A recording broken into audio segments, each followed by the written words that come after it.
to boost this channel so more people can discover these incredible Reddit stories. A red flag immediately went up in my mind. Bradley asking me to handle finances was like asking a vegetarian to manage a steakhouse.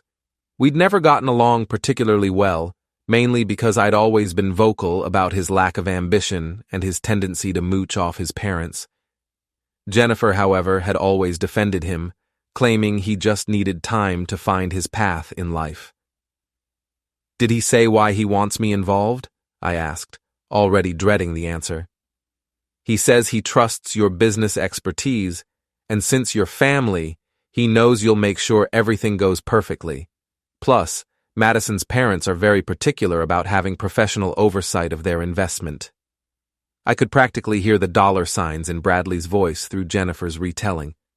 This whole situation had the distinct aroma of trouble brewing, but I also knew that saying no would create tension between Jennifer and me. Her family meant everything to her, even the problematic members like Bradley. "All right," I said finally. "Set up a meeting with him this weekend. I'll want to go over all the details and understand exactly what we're committing to." "Oh, David, thank you so much. This means the world to me. Bradley is so excited to have us involved. He's coming over Saturday afternoon to discuss everything." After hanging up, I stared at the financial reports on my desk, but the numbers seemed to blur together. Something about this whole arrangement felt off, but I couldn't quite put my finger on what it was. Maybe it was just my natural skepticism when it came to Bradley's schemes. Or maybe it was genuine intuition warning me to stay away. Saturday afternoon arrived with unseasonable warmth for October. Jennifer had spent the morning cleaning our already spotless house and preparing an elaborate spread of appetizers that could have fed a small army. When the doorbell rang at precisely 2 o'clock, she practically sprinted to answer it. Bradley Morrison stood on our doorstep, looking like he'd stepped out of a men's fashion magazine, which immediately struck me as odd, considering his usual wardrobe consisted of wrinkled t-shirts and jeans with holes in them. His dark hair was perfectly styled, his shoes looked expensive, and he wore a confident smile that I'd never seen on his face before. "David, Jennifer, thank you so much for agreeing to help with this," he said, embracing Jennifer warmly before extending his hand to me. His grip was firmer than I remembered, and his entire demeanor seemed different somehow. We settled in the living room, and Bradley launched into his presentation with the enthusiasm of a seasoned salesman. Madison's family, he explained, owned a chain of successful restaurants throughout the Midwest. They were willing to spend upwards of $200,000 on the wedding reception, but they insisted on having local coordinators to handle the day-to-day logistics. "The thing is," Bradley continued, leaning forward conspiratorially, "Madison's parents are very particular about who they work with. They've had bad experiences with wedding planners in the past, so they prefer to work with family members of the bride and groom. That's where you two come in." Jennifer was practically glowing with excitement, but I found myself studying Bradley's face for any signs of deception. Everything he was saying sounded reasonable on the surface, but there was something theatrical about his presentation that made me uncomfortable. "What exactly would our responsibilities be?" I asked. "Nothing too complicated," Bradley replied smoothly. "You'd coordinate with the caterers, florists, musicians, and venue staff. Make sure all the payments are processed correctly and on time. Basically, be our representatives to make sure everything meets Madison's family's standards." "And what's our compensation for this work?" I pressed. Bradley's smile faltered slightly. "Well, it's family, you know. Madison's parents are covering all expenses, including a generous budget for coordination fees. Plus, you'd be helping us start our marriage off on the right foot." There it was, the catch I'd been waiting for. Bradley expected us to work for free while handling a 6-figure budget for people we'd never met. I glanced at Jennifer, who was still beaming with excitement, and realized this conversation was going to be more complicated than I'd anticipated. "Bradley," I said carefully, "coordinating an event of this magnitude is essentially a full-time job for several weeks. If Madison's parents have budgeted for coordination fees, then there should be compensation involved. His expression darkened slightly, and for a moment, I caught a glimpse of the old Bradley underneath the polished exterior. I thought family meant something to you, David. This is my wedding we're talking about, not some business transaction. Of course family means something to me, I replied, feeling my own temper starting to rise. But you're asking us to take on significant responsibility and liability. What happens if something goes wrong? What if a vendor doesn't deliver as promised, or there's a problem with the budget? Nothing will go wrong, Bradley said dismissively. Madison's parents have connections with all the best vendors in the city. This is going to be a smooth, professional operation. Jennifer finally spoke up, her voice slightly strained. David, maybe we could just help out this once. It would mean so much to Bradley and Madison. I looked at my wife, seeing the hope in her eyes, and felt my resolve weakening. This was clearly important to her, and I didn't want to be the villain who ruined her cousin's wedding plans. But every instinct I had was screaming at me to walk away from this situation. All right, I said finally, but I want everything in writing. Responsibilities, timelines, budget parameters, everything. And I want to meet Madison and her parents before we commit to anything. Bradley's smile returned, brighter than before. Absolutely. Madison is so excited to meet you both. Her parents are flying in next weekend and we can all have dinner together. You're going to love them. As we shook hands on the arrangement, I couldn't shake the feeling that I'd just agreed to something that would come back to haunt me. But Jennifer was so happy, and Bradley seemed genuinely grateful for our help. Maybe my skepticism was unfounded. Maybe this would actually be a positive experience that would bring our family closer together. Looking back now, I realized that moment marked the beginning of the end of life as I knew it. If I'd trusted my instincts and walked away from Bradley's proposal, everything that followed could have been avoided. But hindsight is always 20/20, and at the time, I thought I was making the right choice for my marriage and my family. The meeting with Madison and her parents was scheduled for the following Saturday at an upscale restaurant downtown. Jennifer spent the entire week planning her outfit and researching conversation topics, treating the dinner like a job interview. I, meanwhile, prepared a list of questions about the wedding logistics and tried to manage my expectations.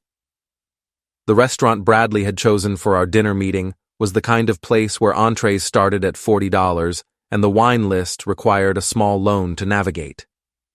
As Jennifer and I walked through the mahogany-paneled entrance, I couldn't help but wonder who was picking up the tab for this particular gathering. Bradley and Madison were already seated at a corner table, along with an older couple who I assumed were her parents. As we approached, I got my first look at the woman who had supposedly captured Bradley's heart and transformed him into this polished version of himself. Madison Chen was stunning in an understated way, with long black hair and intelligent dark eyes that seemed to take in everything around her. She wore a simple but elegant dress that probably cost more than my monthly car payment, and her jewelry was the kind of subtle luxury that whispered rather than shouted about money. Her parents, Richard and Susan Chen, looked exactly like what I'd expected from Bradley's description. Richard was a distinguished man in his 50s, with silver-streaked hair and the confident bearing of someone accustomed to being in charge. Susan was petite and impeccably dressed, with the kind of ageless beauty that suggested regular spa treatments and expensive skincare. David, Jennifer, I'd like you to meet my fiancée Madison and her parents, Bradley said, standing to make introductions. This is my cousin Jennifer and her husband David, the ones I told you about.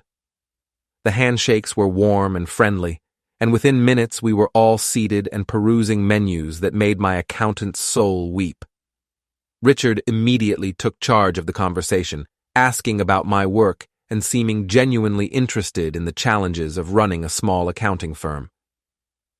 Bradley tells us you have extensive experience with event planning and vendor management, Susan said, her voice carrying just a hint of an accent that suggested expensive education rather than foreign birth. I glanced at Bradley, wondering exactly what he'd told them about my qualifications. I've handled some corporate events and fundraisers through my business, but nothing on the scale of what you're planning for the wedding. Oh, don't be so modest, Madison interjected with a smile that seemed genuine. Bradley says you're incredibly organized and detail-oriented. Those are exactly the qualities we need for someone to coordinate with our vendors. As the evening progressed, I found myself genuinely liking Madison and her parents. They were warm, intelligent people who clearly adored their daughter and wanted her wedding to be perfect. Richard regaled us with stories from the restaurant business, while Susan shared her vision for the reception decor with infectious enthusiasm. The red flags didn't start appearing until we got down to the actual logistics of the coordination work. When I asked about the specific budget parameters, Richard waved his hand dismissively. Don't worry about the money, David. We want the best of everything, and we're prepared to pay for it. Your job is just to make sure our vision becomes reality. I understand that, I replied, but I'd feel more comfortable with some general guidelines. Are we talking about a budget of $50,000, $100,000, or more? Bradley jumped in before Richard could answer. Like I mentioned before, Madison's parents are planning to spend around $200,000 total. But they're very flexible if we need to adjust upward for the right vendors. $200,000. The number hit me like a physical blow. I'd handled budgets that large for corporate clients, but never for a single event, and never with the kind of personal liability that seemed to be involved here. That's a substantial amount, I said carefully. What kind of oversight and approval process are you envisioning for major expenditures? Susan and Richard exchanged a look that I couldn't quite interpret. We trust your judgment completely, Susan said. Bradley has told us so much about your business acumen. We're confident that you'll make decisions that align with our vision. The conversation continued for another hour, covering details about the venue, catering preferences, and timeline. Everything sounded reasonable and well-planned, but I couldn't shake the feeling that there were important details being left unsaid. The Chens seemed almost too trusting, too willing to hand over control of their daughter's wedding to people they'd just met. As we were preparing to leave, Richard pulled me aside while the others were saying their goodbyes. David, I want you to know how much this means to us, he said, his voice sincere. Madison has been through some difficult relationships in the past, and Bradley has been wonderful for her. We want their wedding to be absolutely perfect, and having family involved gives us tremendous peace of mind. His words seemed genuine, and I felt some of my skepticism melting away. Maybe I'd been overthinking the situation. Maybe this really was just a generous family wanting to ensure their daughter's happiness. The drive home was filled with Jennifer's excited chatter about the evening. She'd clearly been charmed by the Chens and was already making mental lists of tasks and timelines.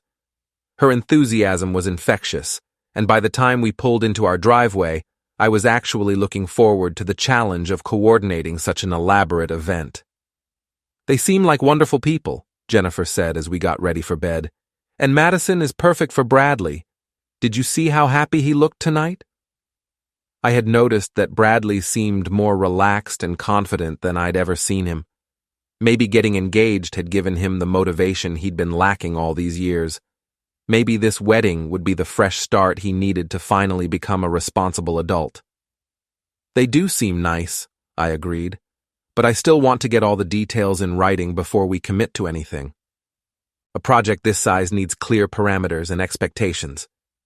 Jennifer nodded, though I could tell she thought I was being overly cautious. Of course, honey, whatever makes you comfortable. I'm just excited to be part of making their day special. Over the next few days, I threw myself into research mode, learning everything I could about high-end wedding coordination. I contacted several vendors to get a sense of pricing and availability, and I created detailed spreadsheets to track expenses and timelines. The more I learned, the more I realized what a massive undertaking we'd agreed to take on. The first real warning sign came when I tried to contact the Chens directly to discuss some budget questions. The phone number Bradley had given me went straight to voicemail, and my emails bounced back as undeliverable. When I mentioned this to Bradley, he seemed unconcerned. "Oh, they're traveling for business this week," he explained. "Madison handles most of the wedding communication anyway. Just coordinate everything through her." But when I tried to reach Madison, I got the same result: voicemail and bounced emails. It was as if the entire Chen family had vanished into thin air immediately after our dinner meeting. I started to feel the familiar knot of anxiety forming in my stomach, the same feeling I got when a client's financial records didn't add up correctly. I decided to do some independent research on the Chen family and their restaurant business. What I found made the knot in my stomach tighten into a full-blown cramp. There was no record of a Richard Chen owning restaurant chains in the Midwest. No business licenses, no corporate filings, no mention in industry publications. It was as if the successful businessman I'd met didn't exist outside of that dinner conversation. My hands were shaking as I called Bradley's cell phone, but it went straight to voicemail. I tried his parents' house, his usual hangouts, even his previous employers. No one had seen or heard from him in several days. It was like he'd disappeared along with his mysterious fiancée and her wealthy parents. The full scope of what had happened didn't hit me until I checked my business bank account online and saw that it had been completely emptied. $53,000 gone without a trace. Money that belonged to my clients. Money that I was personally responsible for. Money that I had no way to replace. My phone was ringing, but I couldn't bring myself to answer it. I knew it would be clients calling about their accounts, vendors demanding payment for services I'd never authorized, or worse yet, law enforcement agencies wanting to discuss the massive fraud that had been committed using my business credentials. Jennifer found me sitting at my desk an hour later, staring at the empty bank account screen with tears streaming down my face. When I finally managed to explain what had happened, she went white as a sheet and sank into the chair across from me. "There has to be some mistake," she whispered. "Bradley wouldn't do this to us. He's family." But even as she said the words, I could see the doubt creeping into her eyes.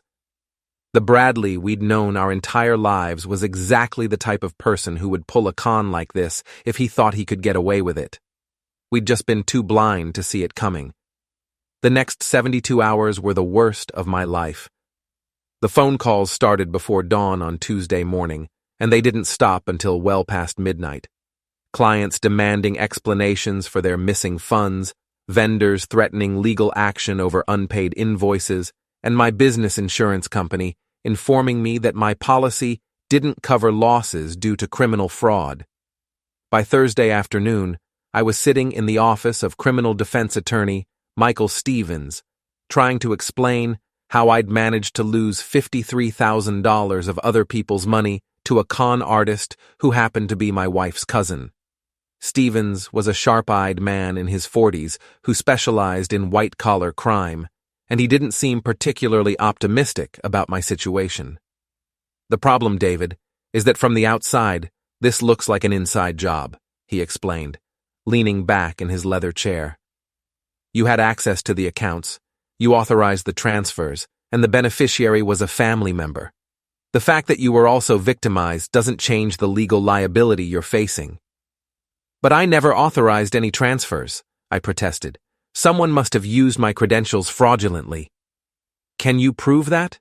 Do you have documentation showing that Bradley or his associates had access to your banking information?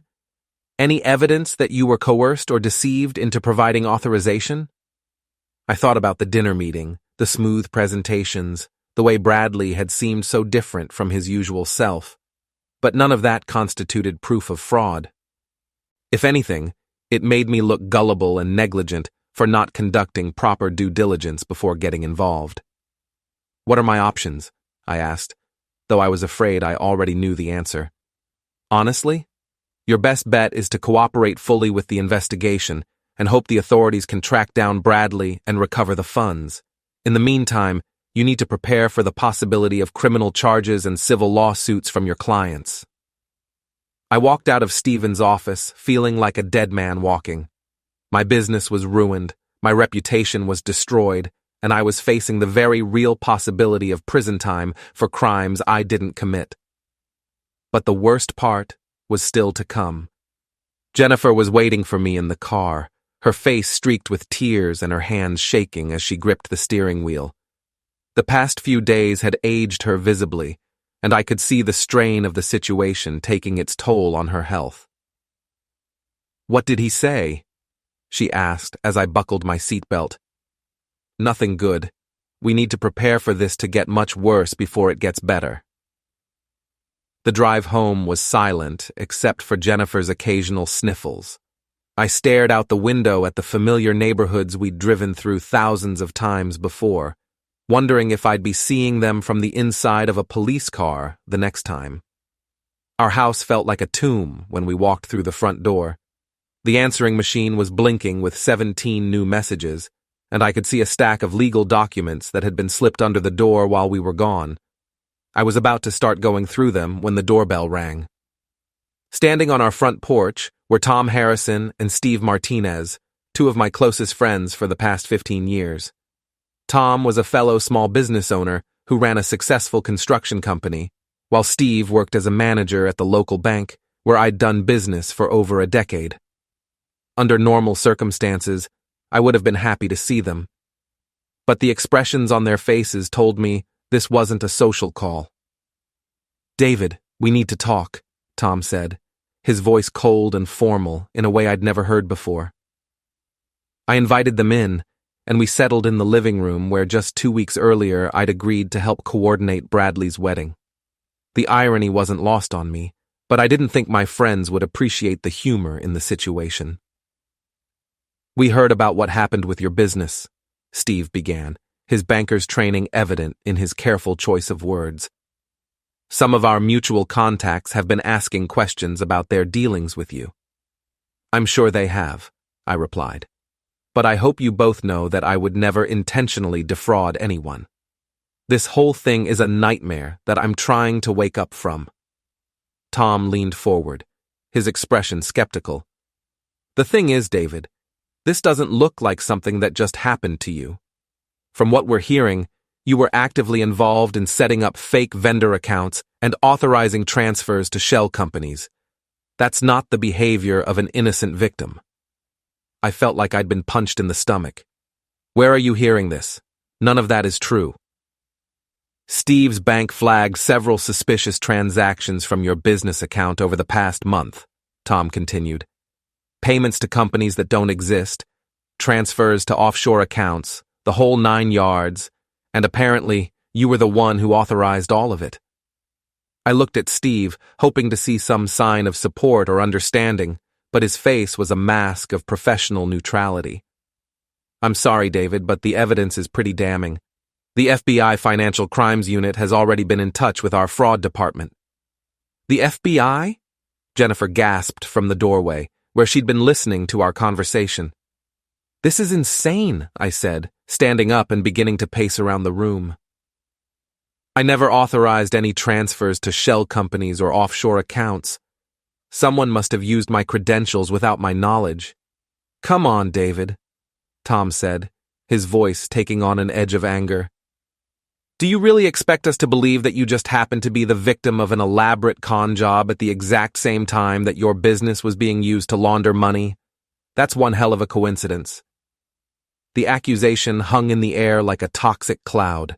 These were men I'd known for 15 years, men whose children had played with our kids, men I'd trusted with my deepest secrets and fears.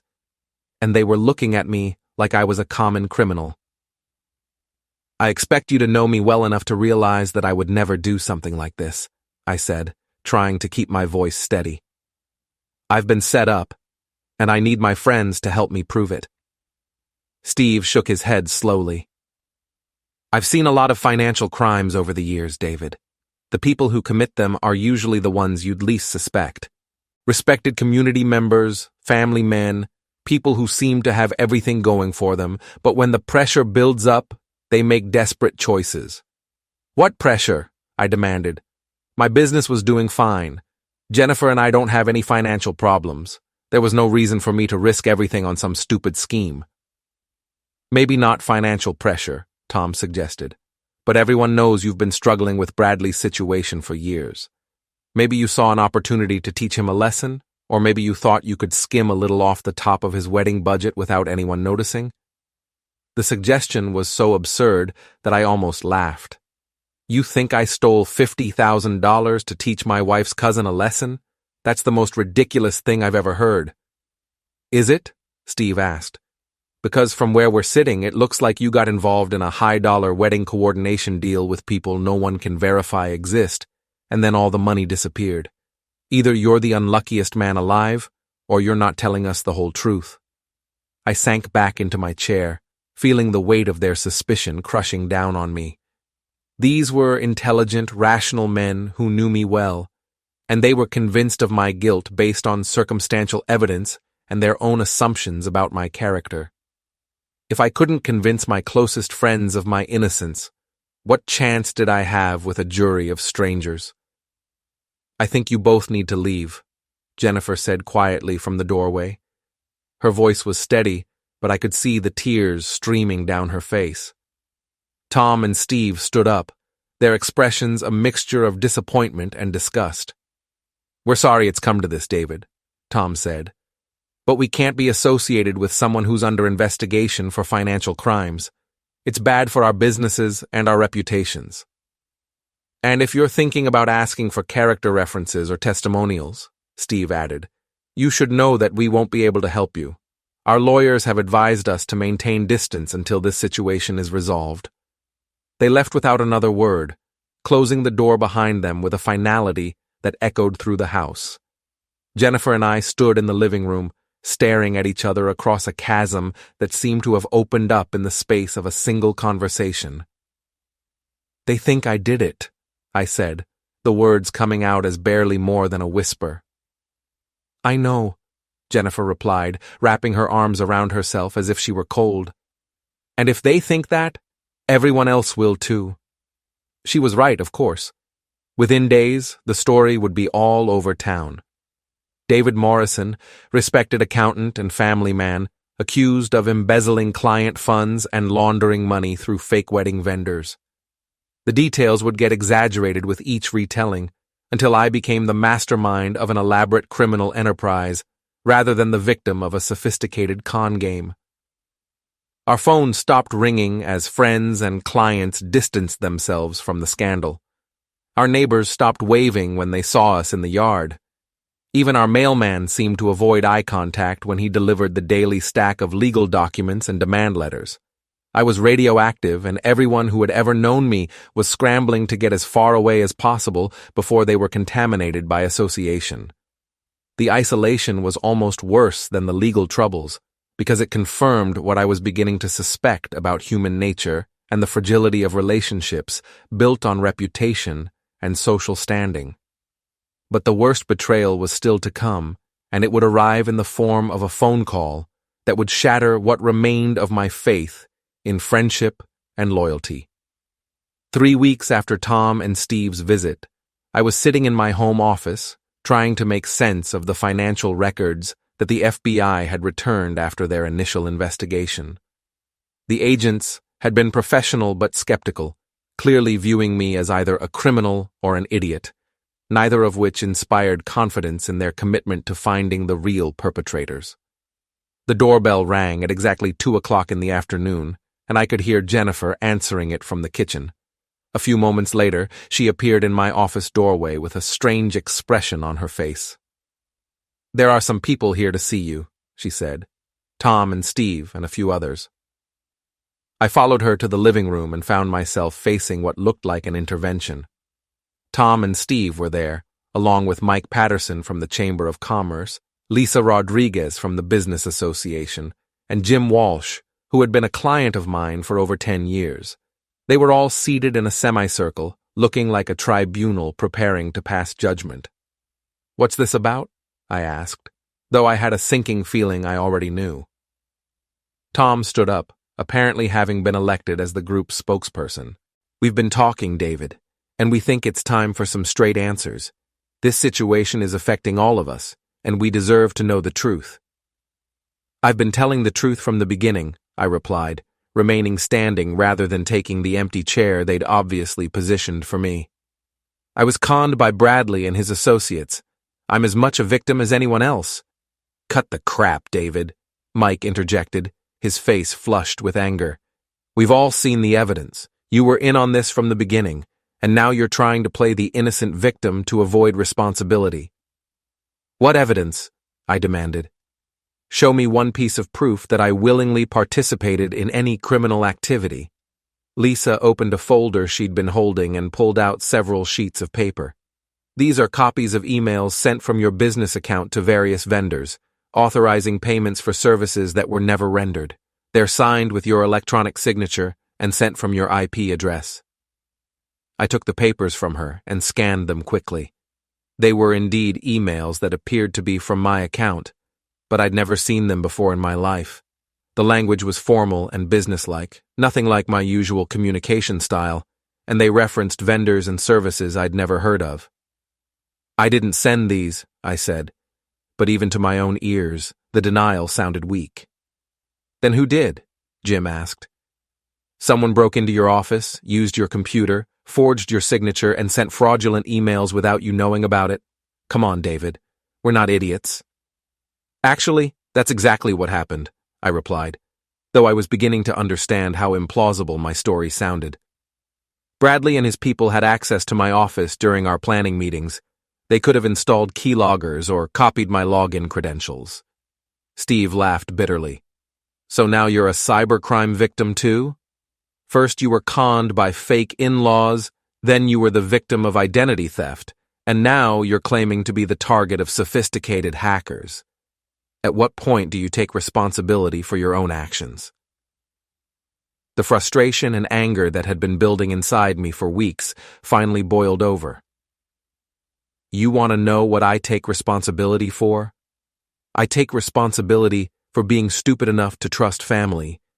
I take responsibility for not doing enough due diligence before getting involved. I take responsibility for being so eager to help that I ignored my own instincts. But I will not take responsibility for crimes I didn't commit just to make you people feel better about abandoning a friend when he needed you most. The room fell silent for a moment, and I could see the shock on their faces. In all the years they'd known me, I'd never raised my voice or lost my temper in their presence. I was the calm, rational accountant who solved problems with spreadsheets and careful analysis, not emotional outbursts. We're not abandoning you, Tom said finally. We're trying to help you face reality. The evidence against you is overwhelming, and the longer you maintain this innocent act, the worse it's going to be for everyone involved. Worse for who? I asked. For me or for you? Because it seems to me that you're all more concerned about protecting your own reputations than finding out what really happened. Mike stood up, his face red with anger. You're damn right we're concerned about our reputations. Some of us referred clients to you, David.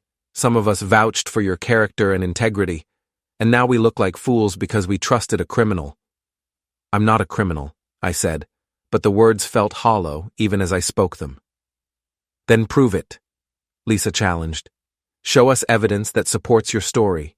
Give us something we can take to the authorities that will clear your name and ours. I looked around the room at these people I'd considered friends, seeing the doubt and suspicion in their eyes. They wanted me to be guilty because it would be easier than admitting they might have misjudged the situation. They wanted a simple explanation that would allow them to distance themselves with clear consciences. I can't prove a negative, I said quietly. I can't prove that I didn't do something. That's not how the justice system works. Maybe not, Jim said, but it's how the court of public opinion works. And right now, public opinion says you're guilty as sin. Jennifer, who had been standing silently in the doorway throughout this exchange, finally spoke up. I think you all need to leave now. Jennifer, we're trying to help, Tom said, his tone softening slightly. David needs to accept reality and start making amends. The longer he drags this out, the worse it's going to be for both of you. Get out, she said, her voice barely above a whisper but carrying unmistakable authority. Get out of my house and don't come back." They filed out without another word, leaving Jennifer and me alone with the wreckage of relationships that had taken years to build and minutes to destroy. I sank into my chair, feeling older than my 42 years and more alone than I'd ever felt in my life. "They think I'm guilty," I said, stating the obvious because I couldn't think of anything else to say. "I know," Jennifer replied, sitting down beside me. "But I don't care what they think. I know who you are, and I know you didn't do this." Her words should have been comforting, but they only made me feel worse. Jennifer was standing by me out of loyalty and love, but I could see the strain it was putting on her. She'd lost friends too, people who were avoiding her because of their association with me. Her own family was keeping their distance, unsure of what to believe about the scandal that had engulfed us. "Maybe they're right," I said. "Maybe I should just confess to something and try to make a deal. At least then this nightmare would be over." "Don't you dare," Jennifer said fiercely. "Don't you dare give up now. Bradley did this to us, and somehow, someway, we're going to prove it." But as I looked at the stack of legal documents on the coffee table and thought about the mounting evidence against me, I couldn't share her optimism. Bradley Morrison had played us all perfectly, and he was probably sitting on a beach somewhere laughing about how easy it had been to destroy my life. What I didn't know at the time was that Bradley had made one crucial mistake in his elaborate scheme. A mistake that would eventually unravel everything he'd worked so hard to accomplish. But it would take months to discover that mistake, and by then, the damage to my reputation and relationships would be irreversible. The confrontation with my former friends marked a turning point in my approach to the situation. Up until that moment, I'd been playing defense, trying to prove my innocence and hoping that the truth would eventually come to light. But their visit made me realize that passive hope wasn't going to be enough. If I wanted to clear my name and get my life back, I was going to have to go on the offensive. That night, I began planning my counterattack. The private investigator I hired came highly recommended by my attorney, though his appearance didn't inspire immediate confidence. Ray Thompson was a former police detective in his 50s who looked like he'd seen too much of the world's ugliness and decided to make a living from it. His office was a cluttered mess of case files and empty coffee cups, but his reputation for getting results was impeccable. "So, you want me to find a guy named Bradley Morrison, who may or may not be married to a woman named Madison Chen, whose parents may or may not own restaurants in the Midwest," Ray summarized after I'd finished explaining the situation. "And you think this whole family might be fake identities created to con you out of $50,000. $53,000, I corrected. And yes, that's exactly what I think happened. Ray leaned back in his chair and studied me with the kind of penetrating stare that probably made criminals confess just to make it stop. "You realize how this sounds, right?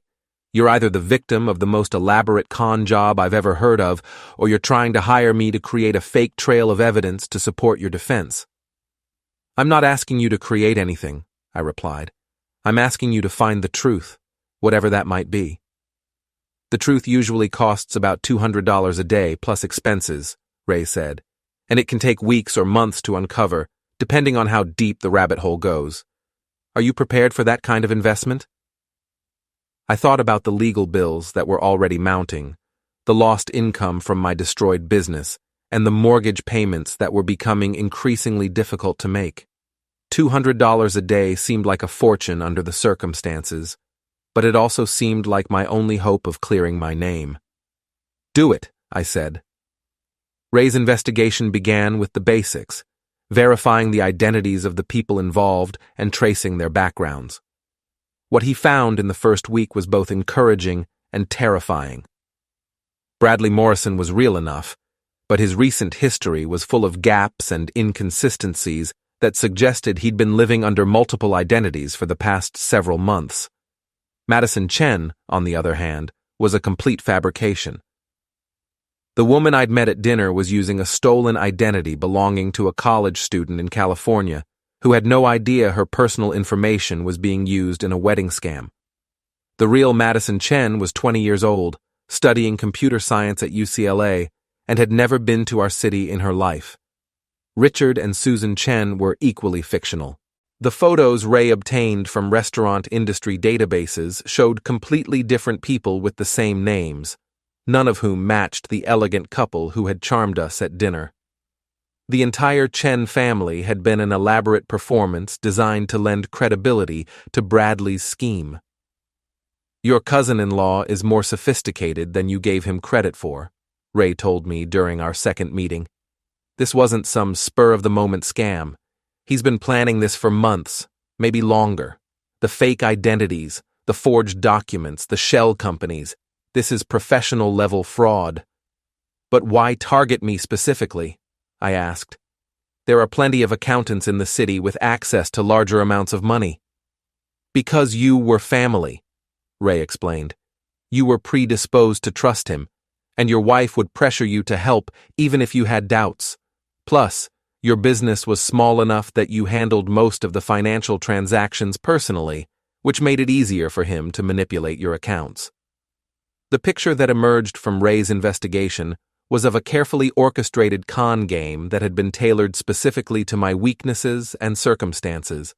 Bradley had studied my business practices, my relationship with Jennifer, and my personality flaws, then crafted a scheme that would exploit all of them simultaneously.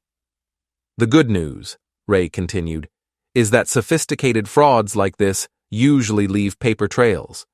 The bad news is that following those trails takes time and money, and there's no guarantee we'll be able to recover your funds or locate the perpetrators." "What about the FBI investigation?" I asked. "Shouldn't they be pursuing the same leads?" Ray's expression darkened. "The FBI is convinced you're guilty, David. They're not looking for evidence of your innocence. They're building a case for your prosecution. Everything they find gets filtered through the assumption that you're the criminal, not the victim." That revelation hit me like a physical blow. I'd been cooperating fully with the federal investigation, assuming that their goal was to uncover the truth and bring the real criminals to justice. The idea that they were actively working to build a case against me was almost too much to bear. "How long do I have before they file charges?" I asked. "Hard to say. Could be weeks, could be months. But you should prepare for the possibility that an indictment is coming, regardless of what we uncover in our investigation." I left Ray's office feeling like a condemned man who'd just learned his execution date was still being determined. The walls were closing in from all sides, and my window of opportunity to prove my innocence was shrinking rapidly. Over the next month, Ray's investigation began to bear fruit. He traced the shell companies that had received the fraudulent payments to a network of offshore accounts controlled by a criminal organization that specialized in identity theft and financial fraud. Bradley Morrison, it turned out, was just one member of a larger group that had been operating similar scams across multiple states. The breakthrough came when Ray identified the real woman who had played Madison Chen during our dinner meeting. Her name was Angela Martinez, and she was a professional actress who had been hired through a talent agency to play the role of a wealthy bride-to-be. She had no idea that the film project she thought she was auditioning for was actually part of an elaborate criminal scheme. Angela agreed to cooperate with our investigation in exchange for immunity from prosecution. Her testimony provided crucial evidence that the entire Chen family had been fictional characters created specifically to con me into participating in their money laundering operation. But even with this evidence, the FBI remained skeptical of my innocence. The lead investigator, Special Agent Patricia Williams, seemed convinced that I was either a willing participant in the scheme or the mastermind behind it. My cooperation with their investigation was interpreted as an attempt to misdirect their attention rather than genuine efforts to help. "The problem is that you benefited from the fraud," Agent Williams explained during one of our interviews. "Your business accounts show deposits that correspond to the missing client funds. From our perspective, you were laundering money through fake wedding vendors and then claiming to be a victim when the scheme was exposed." Those deposits were reimbursements for legitimate wedding expenses, I protested. I have receipts and invoices to prove every transaction. Receipts and invoices that were created by the same people who set up the shell companies, she replied. We have no way to verify that any of those expenses were legitimate. It was a perfect catch-22. The evidence that proved my innocence could also be interpreted as proof of my guilt, depending on your assumptions about my involvement. The FBI had decided I was guilty, so every piece of evidence was viewed through that lens. Meanwhile, the civil lawsuits from my former clients were piling up. Even if I could prove my innocence in criminal court, I was still liable for the missing funds under the terms of my professional insurance policy. My business was effectively destroyed, my personal assets were frozen pending the outcome of the investigations, and my reputation in the community was beyond repair.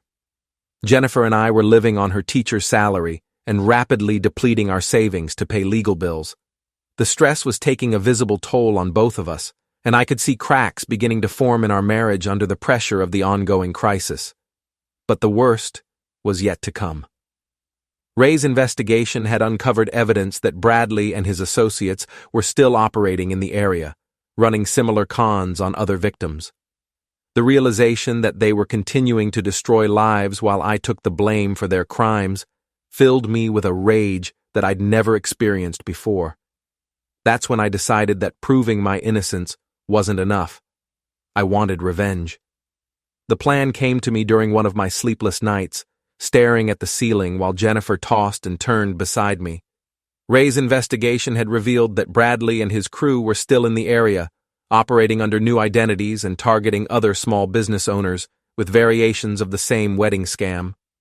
They felt safe because I was taking the heat for their previous crimes, and law enforcement was focused on building a case against me rather than pursuing the real criminals. But I had advantages that their other victims didn't have. I knew how their operation worked, I had detailed information about their methods and associates, and most importantly, I had nothing left to lose. My business was destroyed, my reputation was ruined, and I was facing potential prison time for crimes I didn't commit. The only question was whether I would go down fighting or simply accept defeat. Ray was initially reluctant to help with what he called my vigilante fantasies, but his attitude changed when we learned that Bradley's crew had successfully conned another local businessman out of nearly $100,000 using an almost identical wedding planning scheme. The victim, a restaurant owner named Frank Castellano, had committed suicide rather than face the shame and financial ruin that followed the discovery of the missing funds. "This has to stop," Ray said during our meeting the day after Frank's funeral. "The FBI is so focused on prosecuting you that they're ignoring an ongoing criminal enterprise that's destroying people's lives." "So what do we do about it?" I asked, though I already had some ideas of my own. "We gather enough evidence to force law enforcement to take action," Ray replied. "We document their current operations, identify their targets, and present a case so compelling that even the FBI can't ignore it." What Ray was proposing was legal and ethical, but it wasn't enough for me anymore. I wanted Bradley Morrison and his associates to pay for what they'd done to Frank Castellano, to me, and to all their other victims. I wanted them to experience the same fear and desperation that I'd been living with for months. I began conducting my own surveillance of Bradley's operation, following leads that Ray had developed and conducting reconnaissance on locations where they were known to operate. It didn't take long to identify their current base of operations, a rented house in an upscale neighborhood where they maintained their collection of fake identities and coordinated their various scams.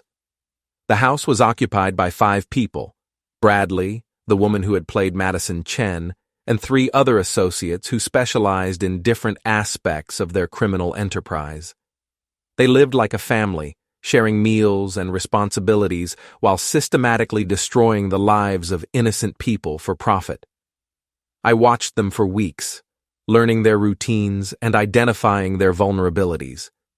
They were confident to the point of arrogance, convinced that their sophisticated methods and my legal troubles made them untouchable. They had no idea that their primary victim was watching them, learning their secrets, and planning their downfall.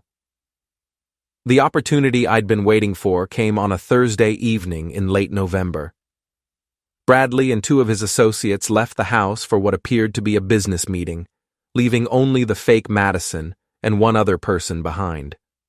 I knew from my surveillance that they typically stayed out for several hours during these evening meetings, which would give me enough time to execute my plan. I'd spent weeks preparing for this moment, gathering the equipment and materials I would need.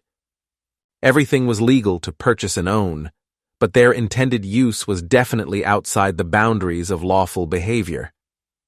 I was crossing a line that I could never uncross, but I was past the point of caring about legal niceties.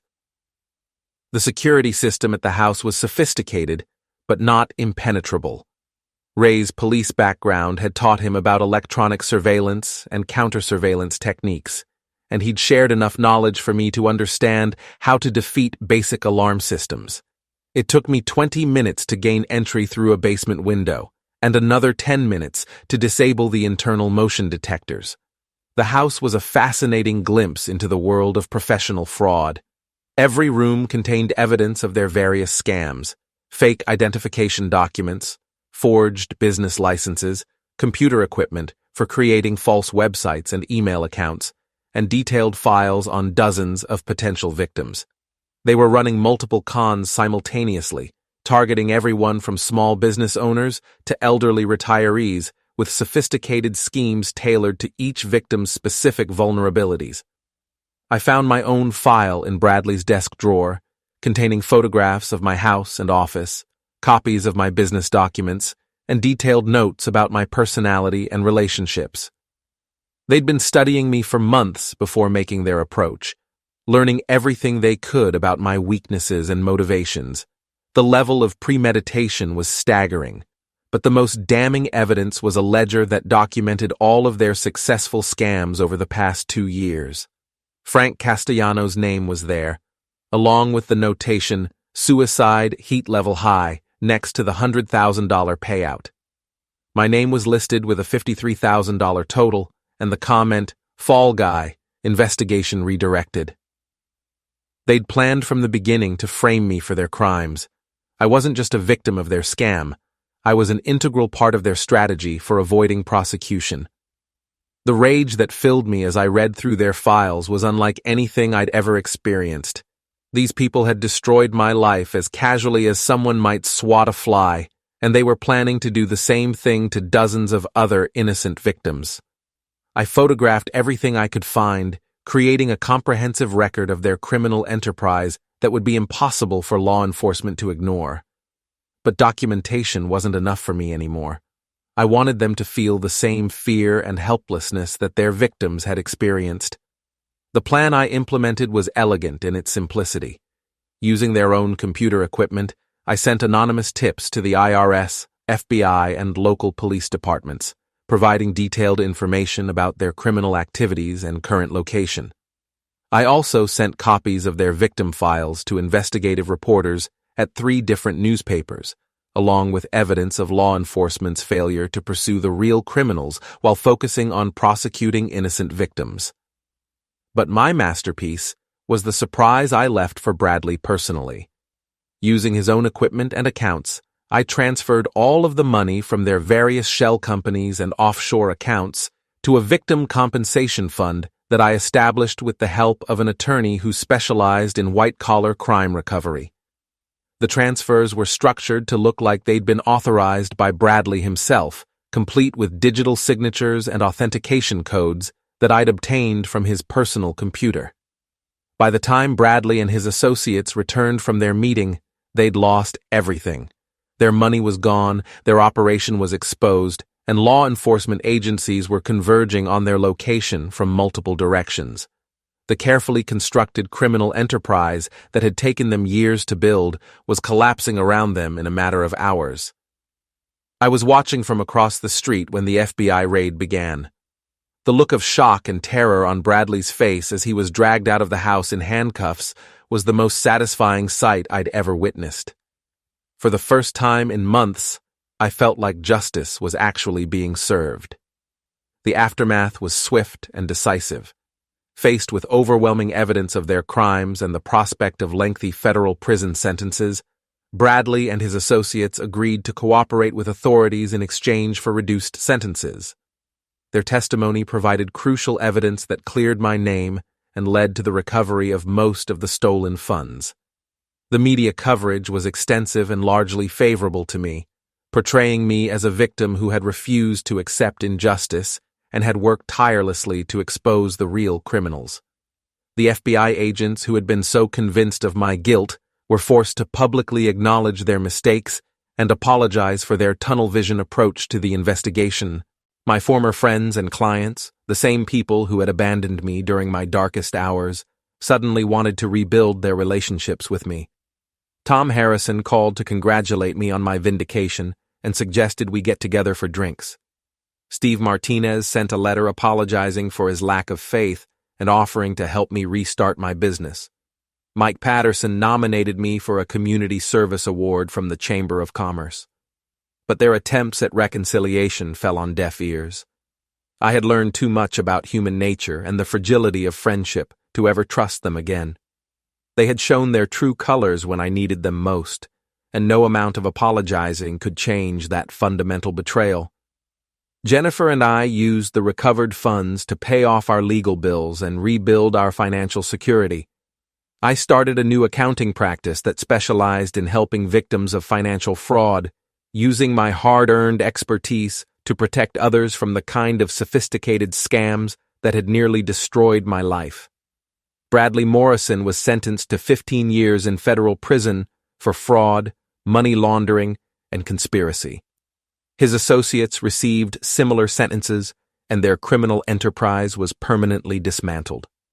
Frank Castellano's family received full restitution for their losses, though no amount of money could bring back the man who had died because of their crimes.